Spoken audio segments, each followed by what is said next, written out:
Hey! Welcome back mga paps! Another day, another video na naman tungkol sa mundo ng sports dito sa Pinas. Eto na yun eh!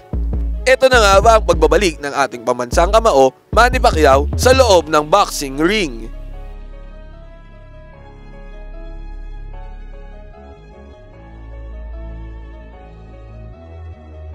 Kamakailan lamang ay umattend si Manny Pacquiao sa Riyadh season at dito ay umattend din ng ibang legendary boxers katulad nila Mike Tyson, Oscar De La Hoya, Ricky Hatton at marami pang iba.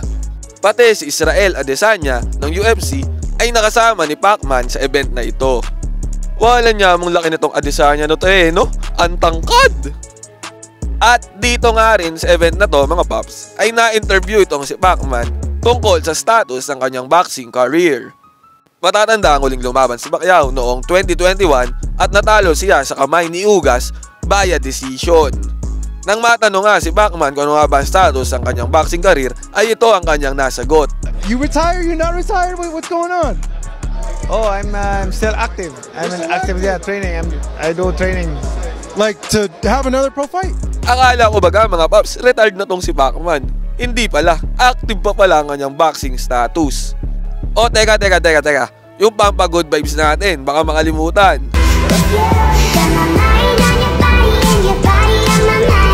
By the way, nung na-interview nga dito si Pacquiao sa Riyadh season, ay naitanong din sa kanya ang tungkol kay Gervonta Davis. Si Davis ang isa sa pinakasikat na boksingero ngayon sa buong mundo at kasali din ito sa pound for pound list. Nang matanong si Pacquiao ng interviewer tungkol sa possibility na labanan niya itong si Davis, ay ito ang kanyang naging sagot. Gervonta Davis, what do you think of him? What do you make of him as a fighter? Gervonta Davis is a good fighter. I mean, good fighter, yeah. Is there ever any possibility that you would go back in the ring and fight someone like a Tank Davis?